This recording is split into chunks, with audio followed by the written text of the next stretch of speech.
인류 역사상 단 두 번뿐이었던 핵 투하는 제2차 세계대전 중에 일어났다.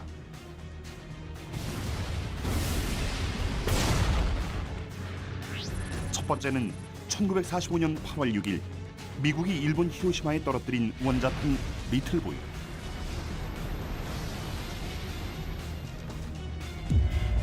히로시마 인구의 60.6%가 사망하고 건물의 70%가 완전히 파괴됐다.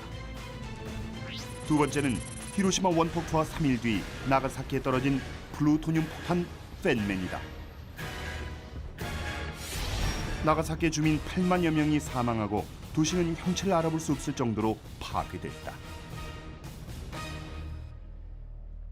북한 핵무기를 기준으로 말하면은 히로시마급 정도 된다고 보시면 될 것 같아요.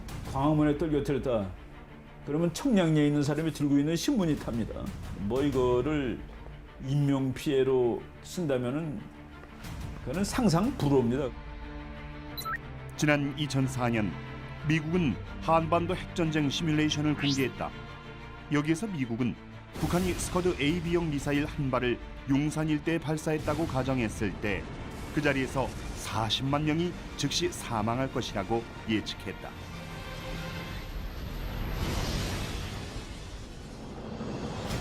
뿐만 아니라 낙진에 의한 방사능 오염으로 누적 사상자 수가 무려 125만 명이 이를 것이라고 예상했는데 실제 피해는 이보다 더 끔찍하고 충격적일 것으로 추측된다. 올해 불바다까지 내다본 저기한 군사적 타격이라는 것을 명심하여야 한다. 무한 도발이 재발된다면 연평도 불바다가 청와대 불바다로 통일 대전의 불바다로 이어지게 된다는 것을 순간도 잊지 말아야 한다. 우리 세계 정밀 핵 타격 수단으로 맞받아치게 될 것입니다. 누리면 발사하게 되어 있고 퍼부으면 불바다로 타번지게 되어 있습니다. 비핵화를 위한 한국과 미국 등 국제사회의 강력한 경고에도 불구하고 북한은 도발을 멈추지 않고 있다.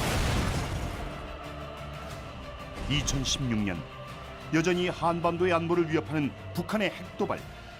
그들을 멈추게 하는 것은 불가능한 것인가? 그렇다면 북한 정권이 핵을 포기하지 못하는 이유는 과연 무엇인가?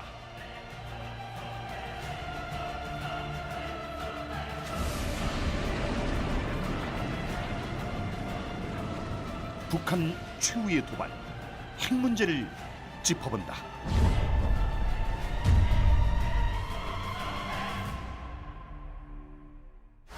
지난 1월 북한 정권은 제4차 핵실험을 강행했습니다. 과거 세 차례의 핵실험 때와는 달리 아무런 통보 없이 기습적으로 핵실험을 진행하며 한반도와 국제사회의 불안을 야기시켰습니다. 그리고 지금까지도 핵실험을 언급하며 국제사회에 여러 가지 논란을 일으키고 있습니다. 이에 대해 유엔 안전보장이사회에서는 전에 없던 강력한 경제 제재 조치를 취했고 미국과 일본, 영국, 프랑스 등 주요 7개국 외무장관들은 북한 정권이 핵실험과 미사일 발사에 대해 가장 강력한 표현으로 비난한다고 밝혔습니다. 그리고 지난 4월 초 북한은 제재 국면 속에서 또다시 협상 카드를 꺼내들었습니다. 국방위 대변인 담화를 통해 군사적 압박과 일방적인 제재보다 협상 마련이 근본적인 해결책이라며 이러한 긴장 관계를 돌파하려는 움직임을 보였습니다. 핵실험이 어떠한 목적으로 이루어지는지를 알 수 있는 대목인데요. 우리는 물론이고 전 세계를 경악시킨 북한의 핵실험, 그리고 그 이후 현재 북한에선 또 어떤 일이 벌어지고 있을까요? 최근의 상황을 먼저 짚어보겠습니다. 2006년 10월 9일 제1차 핵실험을 진행했던 북한은 지난 1월 제4차 핵실험을 단행했다. 수소탄 시험이 가장 완벽하게 성공함으로써 조선민주주의인민공화국은 수소탄까지 보유한 핵 보유국의 전열에 당당히 올라서게 되었으며 이에 우리는 개성공단 가동 전면 중단 결정을 내리고 강력하게 대응했다. 이제 우리 정부는 더 이상 개성공단 자금이 북한의 핵과 미사일 개발에 이용되는 것을 막고 우리 기업들이 희생되지 않도록 하기 위해 개성공단을 전면 중단하기로 하였습니다. 개성공단은 그동안 남북 경협의 대표적인 사례로 꼽혀왔던 곳이다. 2003년 가동 이후 우리 측이 가동 중단을 밝힌 것은 이번이 처음으로 그만큼 북한의 핵 도발은 남북 관계에서도 가장 중대한 사안이었다. 그러나 우리 측의 강력한 대응에도 불구하고 북한은 미사일 발사를 통해 한반도와 국제사회를 향한 도발을 이어오고 있다. 4차 핵실험을 한 지 한 달이 만인 지난 2월 7일엔 장거리 미사일인 광명성호를 발사했다. 광명성호가 위성이라는 북한의 주장과 달리 광명성호의 잔해를 분석한 결과 탄도미사일 개발을 위한 발사였다는 사실이 드러났다. 북한은 여기에 그치지 않고 스커드와 노동미사일 등을 발사하며 국제사회를 향한 무력 시위를 계속해왔다. 북한의 이런 잦은 미사일 발사는 7차 노동당 대회를 앞두고 김정은 시대의 첨단 기술력을 과시하고 내부 결속을 다지는 목적이 크다고 볼 수 있다. 유엔 안전보장이사회와 국제사회는 북한이 핵과 미사일 개발을 할 수 없도록 주요 수출품인 광물 수출을 막고 북한의 해외 노동자 송출을 금지하는 등 강력한 대북 제재 결의안을 통과시키고 북한의 계속되는 핵 도발에 대응하고 있다.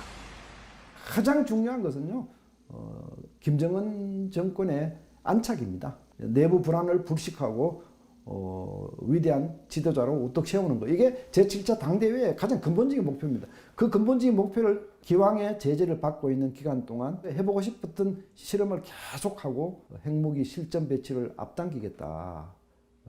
그런 의미가 크고요. 그렇다면 한반도는 물론 국제사회를 긴장하게 만든 핵이란 과연 무엇일까? 고농축 우라늄이나 플루토늄의 원자 핵을 중성자와 충돌하게 하면 원자핵이 둘로 쪼개지면서 열과 에너지를 방출한다. 이때 새로 생성된 중성자가 또 다른 원자핵을 때리는 연쇄 분열을 일으키며 섭씨 수천만 도 이상의 고온과 충격파를 만든다. 이것이 핵무기를 제조하는 방식인 핵분열이다. 1945년 8월 제2차 세계대전 당시 핵실험에 성공한 미국은 일본에 2발의 핵폭탄을 투하했다. 역사상 최초의 핵공격은 1945년 8월 6일 약 3m가량의 고농축 우라늄 핵폭탄 리틀보이가 일본 히로시마 10,000m 상공에서 투하돼 600m 고도에서 폭발했다. 이것이 1941년 핵개발을 시작한 미국의 첫 번째 핵공격. 제2차 세계대전이 발발하면서 강대국들은 핵에 관심을 갖기 시작했고 미국 역시 이 대열에 합류했다. 1941년에 핵개발을 시작한 지 4년 만의 일이었다. 일본은 물론 핵실험을 성공시켰던 미국조차 핵폭탄의 위력을 알 수 없었던 상황. 히로시마에 투하된 리틀보이는 도시 전체를 파괴했다. 그리고 3일 뒤인 8월 9일엔 팬맨이라 명명된 1.5m의 플루토늄 핵폭탄이 나가사키에 투하됐다. 당시엔 연합군과 대치했던 독일에서도 이미 핵개발을 시작한 상태. 독일을 견제하기 위해 만든 2개 핵폭탄 리틀보이와 팬맨이 모두 일본에 투하됐고 결국 일본은 항복했다. 이거는 절대 무기다, 절대 병기라고 표현을 할 정도로 아직까지 인간이 만들었던 어떤 무기하고도 비교될 수 없는 이거는 뭐 안 써야지 되는 무기로 우리 핵 전문가들은 다 이렇게 보고 있죠. 핵무기 폭발뿐 아니라 원전 사고를 통해서도 심각한 핵의 위험성을 알 수 있다.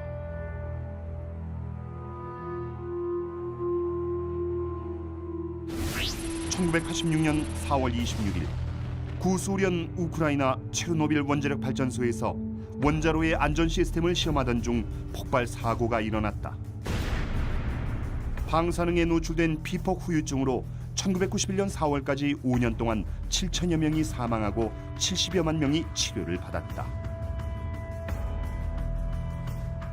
폭발이 일어난 지 30년이 지났지만 이에 체르노빌 원전에서 반경 30km 이내 지역은 여전히 출입 금지된 상태이고 원전 주변의 마을 100여 개가 사라졌다.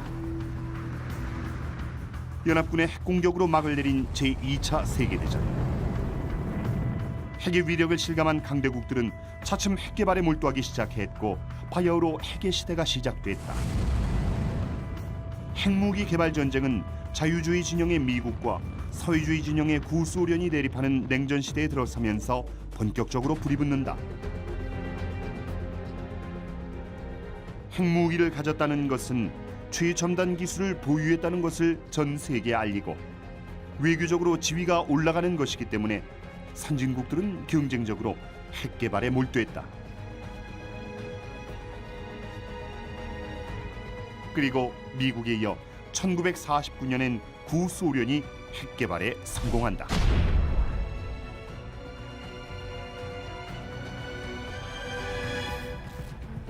뿐만 아니라 구소련과 같은 사회주의 진영의 중국이 1964년 10월 원폭 실험에 성공한 데 이어 1967년엔 수소폭탄 실험까지 성공시켰다. 여기서 주목할 점은 미국과 냉전 상태에 있던 사회주의 진영인 중국이 핵을 보유하면서부터다. 핵이 없는 중국은 미국에게 제재와 압박을 받는 대상이었지만 핵을 가진 중국은 미국의 협상국으로 국가 지위가 급부상했다. 핵무기라고 하는 것은 세 가지 효용성을 발휘하거든요. 군사적 효용성, 경제적 효용성, 정치 외교적 효용성. 핵무기는 사용하지 않고 그냥 보유만 하고 있는 상태에서도 상대를 심리적으로 압박하고 주눅들게 만들어서 정치 외교적으로 많은 이익을 강요하는 강압 수단이죠.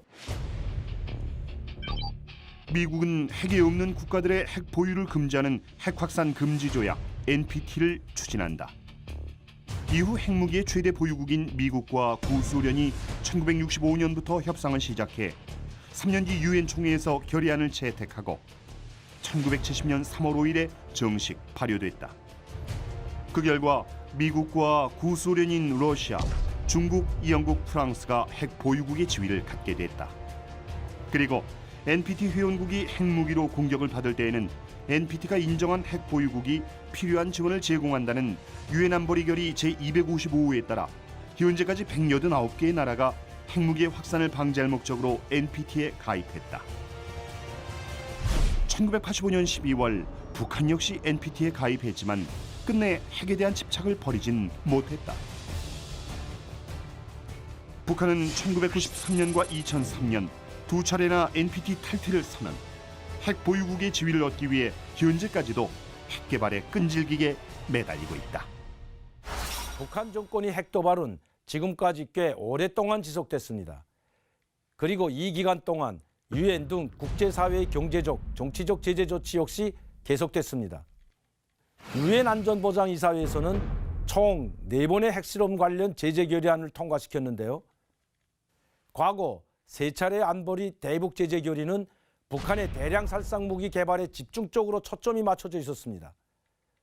그러나 이번 안보리 결의는 북한의 대량 살상 무기 개발에 대응하는 것은 물론 경제 등 북한 사회의 유지 측면에 심대한 영향을 줄 수 있는 제재 조치들이 포괄적으로 담겨 있습니다. 북한은 왜 이런 강력한 제재에도 불구하고 핵을 포기하지 않는 걸까요? 북한이 핵 개발을 계속하는 이유는 크게 3가지로 나눌 수 있습니다. 첫째, 대외적으로 북한의 군사력을 보여주고 국제 무대에서 협상의 수단으로 사용하기 위함입니다.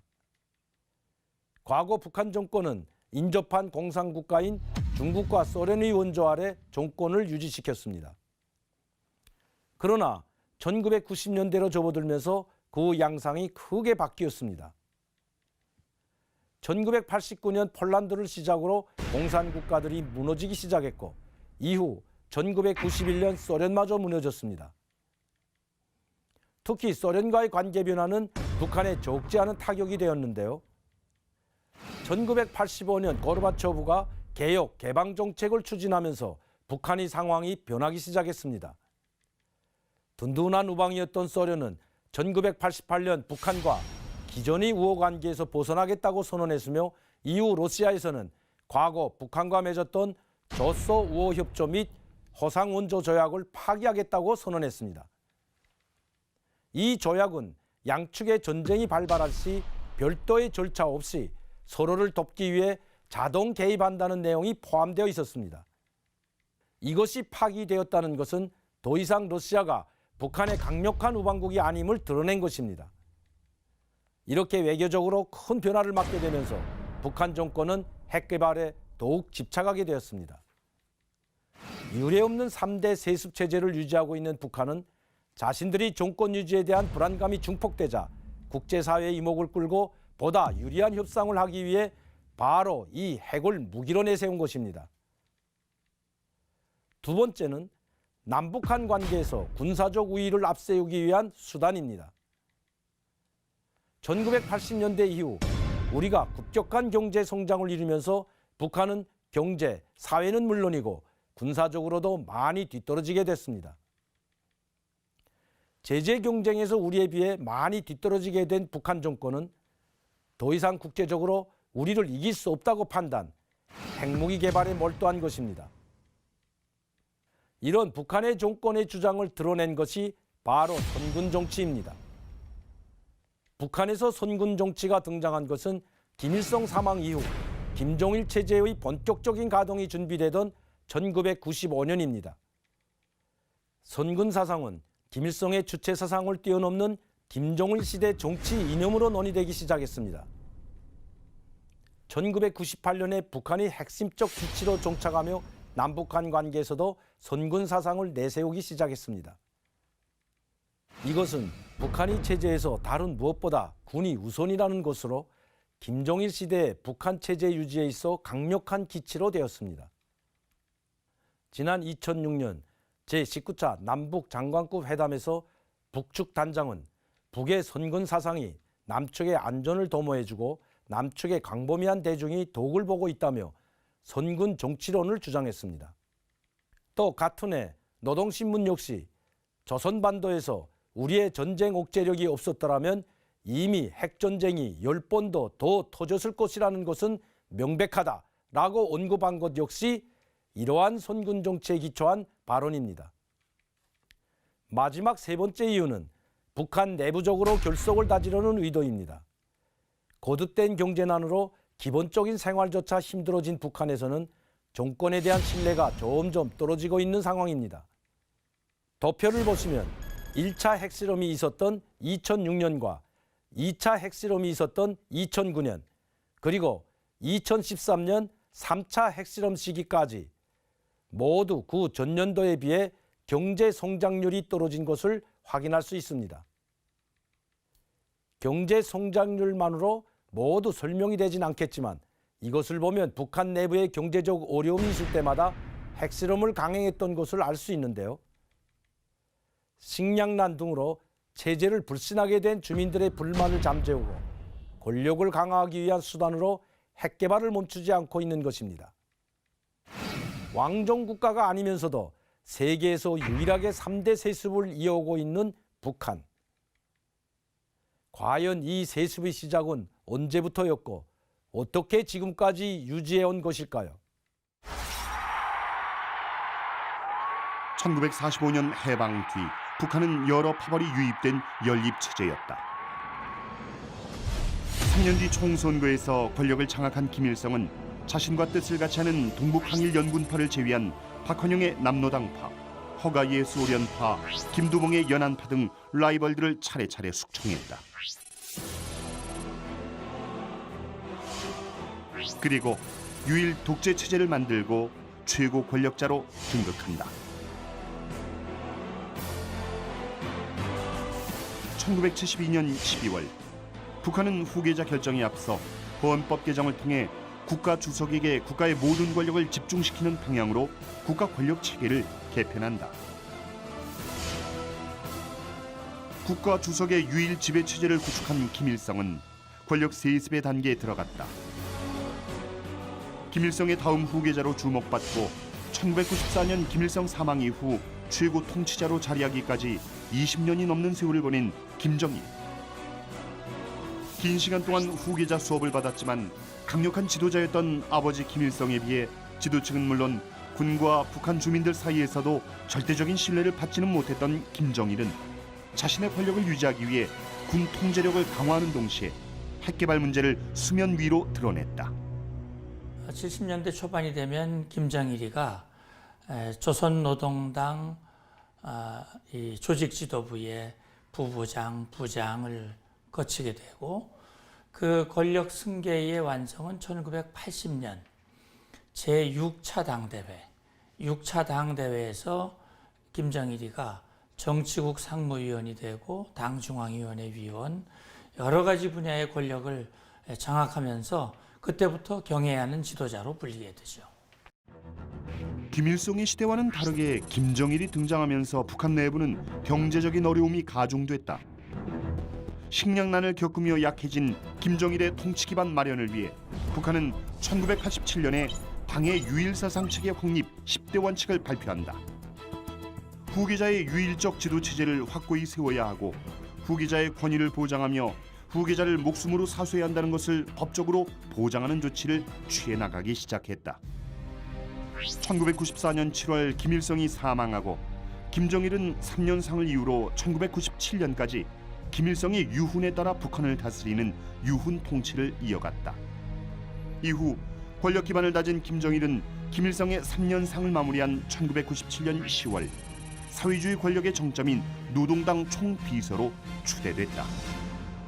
위대한 용도자 김정일 동지를 조선노동당 총비서로 추대. 1990년대에 김정일이 권력을 잡으면서 북한의 핵 문제는 국제사회의 큰 문제로 떠올랐다. 김정일은 핵을 통한 긴장 유발과 이를 통한 경제 원조 전략을 구사했다. 비핵화를 조건으로 한국과 미국의 지원을 받으면서도 내부적으로는 은밀히 고농축 우라늄 핵 개발을 진행했다. 김정일은 굉장히 신중한 지도자였습니다. 후계자 자리를 자기가 쟁취를 했고 그리고 자기 아버지 죽자마자 정권의 최대 위기인 고난의 행군, 90년대 말에 그 고난의 행군을 지났죠.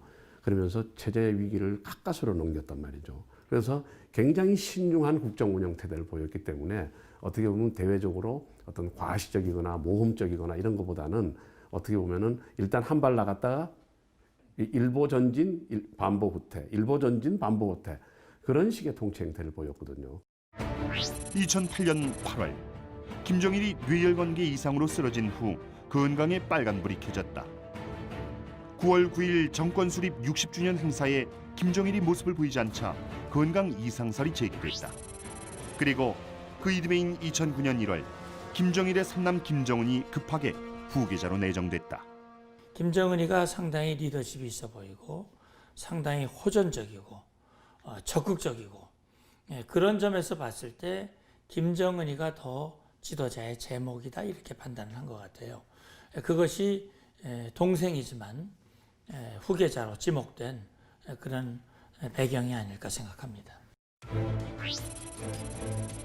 2010년 9월 27일 44년 만에 소집된 당 대표자회의 개최 전날 김정은은 대장의 칭호를 부여받고 다음 날 열린 당 대표자회의에서 당 중앙위원으로 선출됐다.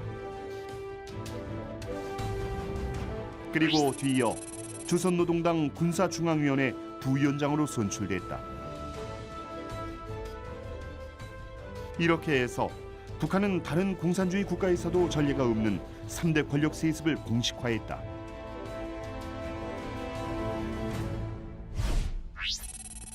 (2011년 12월 19일) 북한 조선중앙통신은 김정일의 사망 소식을 발표한다. 위대한 용도자 김정일 동지께서 극병으로 서거하셨다는 것을. 그리고 김정은을 충직하게 받들고 당과 군대와 인민의 일심단결을 굳건히 수호하라고 밝히며 김정은의 권력 승계를 공식적으로 천명했다.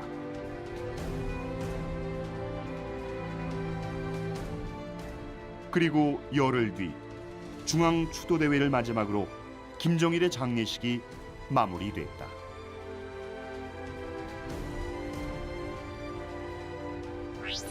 김정일의 장례식 다음 날인 12월 30일 김정은 당 중앙군사위원회 부위원장을 진심으로 받들어야 한다는 김정일의 유훈에 따라 당 중앙위원회 정치국 결정에 의해 최고 사령관 직위를 공식 승계했다.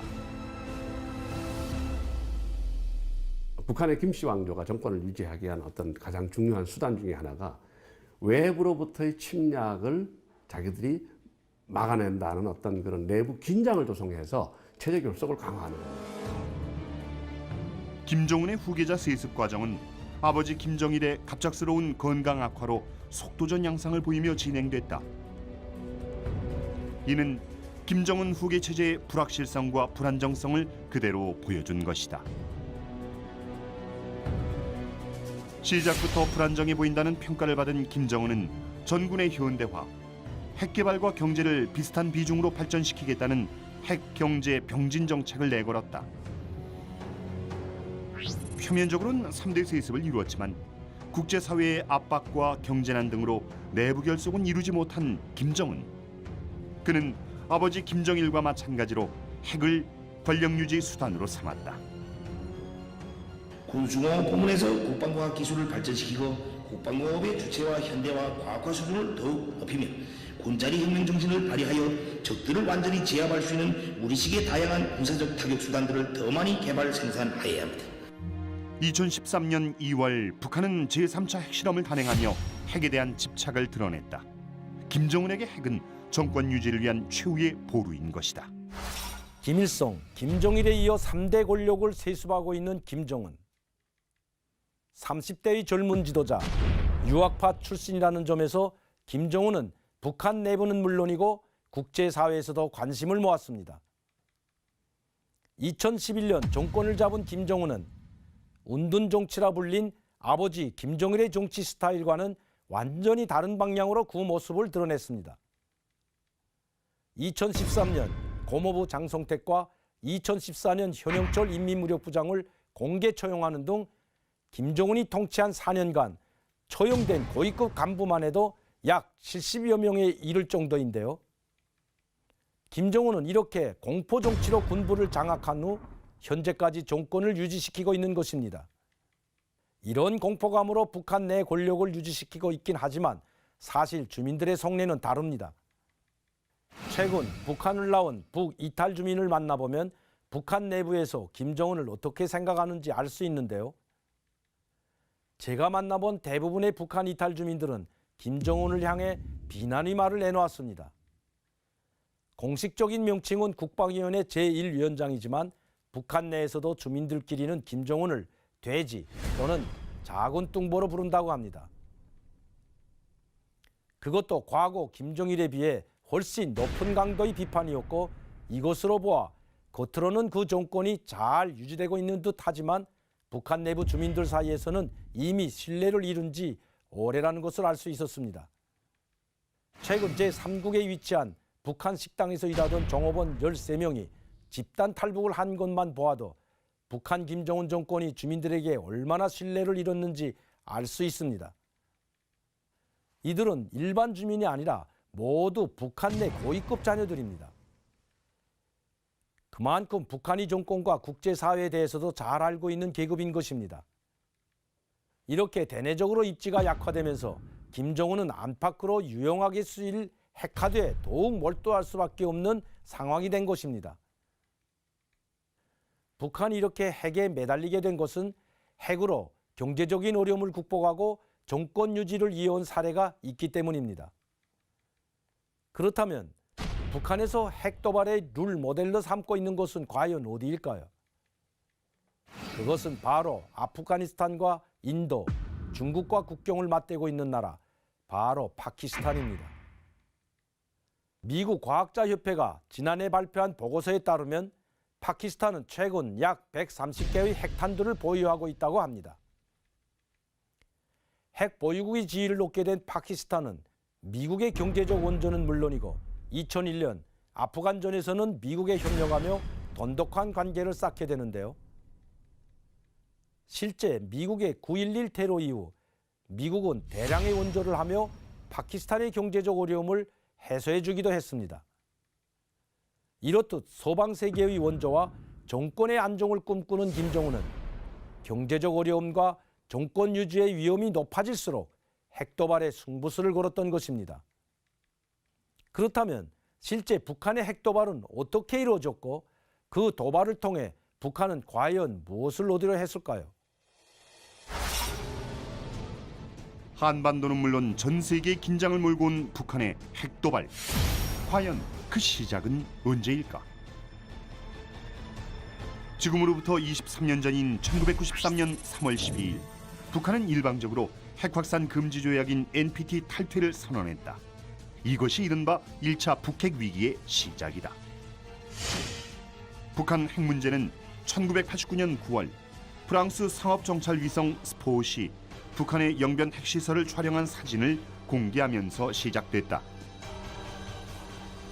이때부터 우라늄이 핵 비원환을 할 때 만들어지는 방사성 물질인 플루토늄을 이용한 핵무기 제조 의혹이 제기됐다. 북한이 영변 핵단지를 건설한 것이 사실 70년부터 착수해서 80년에 부분 가동을 했는데요. 그 부분 가동한 시설들을 포함해서 영변 핵단지가 찍혔죠. 그 중에서 이 프랑스와 미국의 위성들이 특히 주목했던 것이 이 5메가와트 원자로하고 방사화학 실험실이라는 것이었습니다. 그 방사화학 실험실이라고 한 것은 북한이 그렇게 이름을 붙였지만 재처리 공장이었죠. 그래서 북한이 플루토늄을 생산해서 핵무기를 만들려고 하는구나. 그렇게 해서 북한 핵 문제가 국제사회 이슈로 부상이 된 것이죠. 당시 북한은 핵확산 금지 조약 NPT의 가입국으로 국제원자력기구인 IAEA의 핵사찰을 받아 핵을 갖고 있지 않음을 증명해야 할 의무가 있었다. 영변의 핵 재처리 시설로 추정되는 건물과 원자로로 의심되는 항공 사진이 공개되자 미국은 북한에 IAEA의 핵사찰을 수용할 것을 요구했다. 그러나 북한은 주한미군이 6.25 이후 한국에 배치한 전술 핵무기를 철수하고 한미 합동 군사 훈련을 중지할 것 등을 주장하며 핵사찰을 거부했다. 이후 1991년까지 미국과의 긴장 상태를 유지했다. 핵의 평화로운 이용을 위해서, 왜냐하면 이거는 뭐 핵은 양날의 검과 같아서 평화로운 이용과 궁극적인 전략 무기가 될 수 있는 게 있잖아요. 그러니까 더 이상 궁극적인 전략 무기가 퍼져서 인류 파멸의 길을 걸어서는 안 되겠다는 생각에 NPT 핵 확산 금지 조약 그 기구가 생긴 거죠. 미국은 핵사찰을 거부하는 북한과 대립하면서 해결의 실마리를 찾지 못했다. 그러던 중 1991년 9월 27일 부시 전 대통령이 해외에 배치한 지상과 해상 전술 핵무기를 폐기하겠다고 선언하면서 북핵 문제는 새로운 국면에 접어들게 됐다. 그 당시는요, 소련 연방이 붕괴하기 직전이었습니다. 그래서 사실은 미국으로서는 소련이 가지고 있던 많은 양의 핵무기들이 여기저기 유출이 된다면 세계 안전에 큰 위협이 되겠다라는 생각도 했었고요. 또 그 당시는 북한의 플루토늄 생산 가능성 때문에 미국과 북한 간에 물밑 대화를 하고 있던 그런 기간이었습니다. 근데 북한이 이 협상을 하면서 미국의 핵 위협도 제거해야 한다. 한반도에 주둔하고 있던 미군, 주한미군 핵무기도 철수해야 된다. 그리고 한반도를 제3국의 핵무기가 들어오지 못하는 비핵지도로 만들어야 한다. 사실 이런 주장들을 계속했거든요. 그래서 이게 북한 핵 문제를 해결하기 위해서도 미국으로서는 주한미군 전술핵을 철수하는 것이 하나의 큰 카드가 됐죠. 이후 미국은 6.25 이후 한반도의 함정과 잠수함, 항공모함 등에 배치한 전술 핵무기를 제거하겠다고 발표하면서 북한의 비핵화에 압박을 가했다. 1991년 12월 18일 노태우 전 대통령은 한반도 비핵화 선언을 발표했다. 제가 여러분에게 말씀드리는 이 시각, 우리나라의 어디에도 단 하나의 핵무기도 존재하지 않습니다.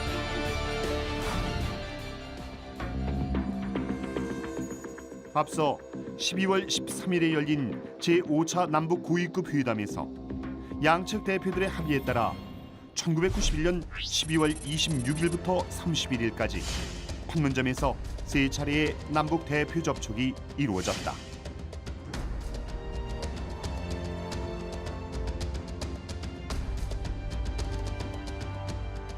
(12월 31일) 가진 마지막 접촉에서 한반도의 비핵화를 통하여 핵전쟁의 위험을 제거하고 아시아와 세계 평화와 안전에 이바지하자는 한반도의 비핵화에 관한 공동선언에 합의했다. 그리고 마침내 1992년 5월 23일부터 6차례에 걸쳐 북한의 핵시설에 대한 IAEA의 사찰이 시작됐다.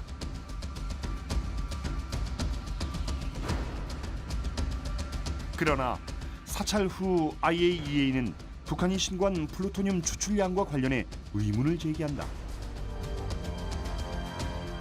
북한이 IAEA에 보고한 플루토늄 추출량과 IAEA가 사찰을 통해 추정하게 된 추출량이 달랐던 것이다. 뿐만 아니라 북한이 신고하지 않은 시설 가운데 핵연료 저장소로 추정되는 2개의 미신고 시설을 발견하고 이에 대한 특별 사찰을 요구했다.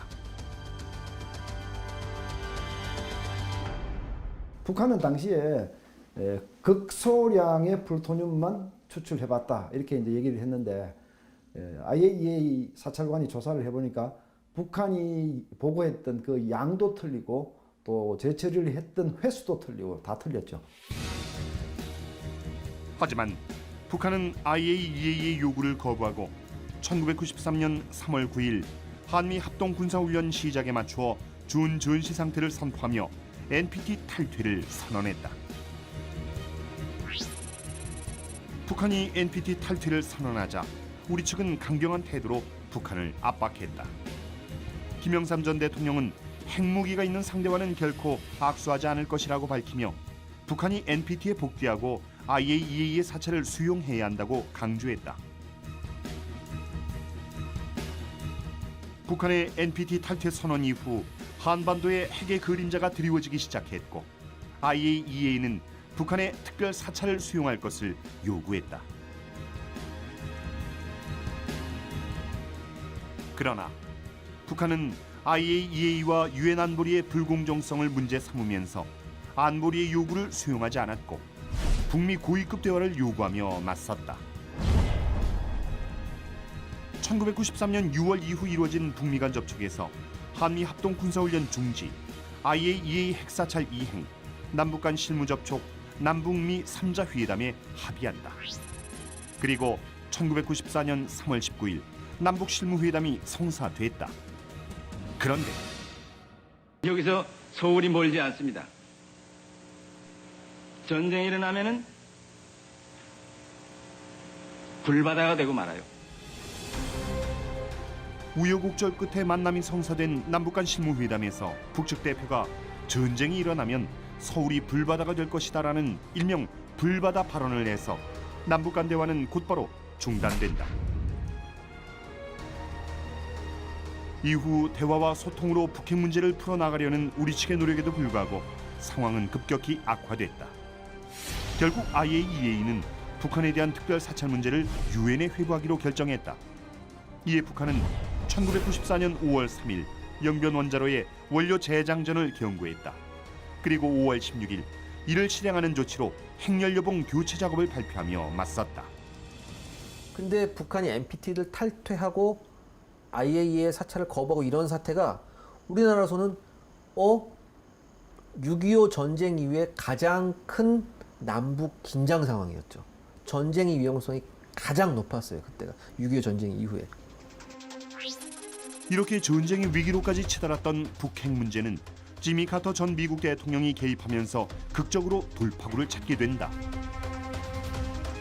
1994년 6월 15일 지미 카터 전 미국 대통령이 직접 북한을 방문해 김일성과 회담을 갖고 교착 상태에 빠졌던 북핵 문제를 풀어냈다. 이후 두 사람은 미국의 대북 경수로 건설 지원, 핵공격 위협 제거와 이에 대한 대가로 북한의 핵개발 동결, 남북 정상회담 추진, 북미 고위급 회담의 재개 등에 합의했다. 그리고 두 달 뒤 미국과 북한이 고위급 회담을 재개했고 뒤이어 제네바에서 한반도 비핵화의 재확인, 북한의 핵활동 동결 등을 담은 기본 합의서를 채택하며 북한의 1차 핵위기가 막을 내렸다. 그러나 이것은 향후 북한 정권이 만들어내는 핵 문제의 서막에 불과했다. 이외에도 북한 정권의 끝없는 핵도발은 국제사회와 한반도의 긴장감을 야기했다.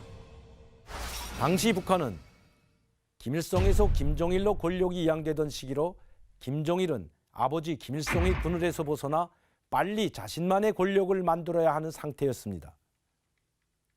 핵개발 이전 식량난으로 이미 한 차례 신뢰를 잃었던 김정일은 대내외적으로 자신을 과시할 무엇인가를 내세워야 하는 상태였던 겁니다. 그 와중에 북핵 위기가 불거졌고 1994년 제네바 합의로 북한은 우선 소개의 목적은 달성한 듯 보였습니다. 당시 미국과 북한이 맺은 제네바 기본 합의서 내용을 살펴보면 우선 원자로를 대체할 경수로 시설과 더불어 대체 에너지로 연간 50만 톤의 중류를 제공하기로 합의했습니다. 핵시설뿐만 아니라 북미 관계에서는 대북 제재 완화와 상호 연락사무소 개설 등을 합의했고 남북 관계에서는 한반도 비핵화에 합의하며 남북 대화를 재개하는 내용을 담았습니다. 이후 이 기본 합의서의 내용대로 북한은 미국으로부터 중류를 제공받음과 동시에 한국과 미국, 일본이 참여한 한반도 에너지 개발 기구 케이도를 통해 경수로 건설을 시작했습니다. 경수로란 핵 분열로 인하여 생기는 고속 중성자의 속도를 줄이고 노심의 열을 냉각시키는데 경수로를 사용한 것에서 비롯된 이름인데요. 미국에서 개발된 상업용 발전도로서 우리나라를 포함하여 세계적으로 상용되고 있는 원자로의 80%가 바로 이 경수로입니다. 그런데 이 경수로 건설은 마무리되지 못한 채 그 끝을 맺게 됩니다. 지난 2005년 케이도는 경수로 건설을 완전히 중단하기로 최종 결정했습니다. 그리고 2006년 1월 북한 부모지구에 남아있던 인력 57명이 현지에서 모두 철수함으로써 북한 신포 경수로 건설 사업이 사실상 완전 종료되었는데요. 경수로 사업뿐만 아니라 매년 북한에 제공되던 중류 역시 공급을 중단하게 됩니다. 그 원인을 제공한 것은 바로 2002년의 북핵 위기인데요. 끝나지 않은 북한의 핵도발과 미사일 발사 논란. 과연 북한의 핵도발은 어디까지인지 다음 이 시간에 다시 한번 짚어보도록 하겠습니다.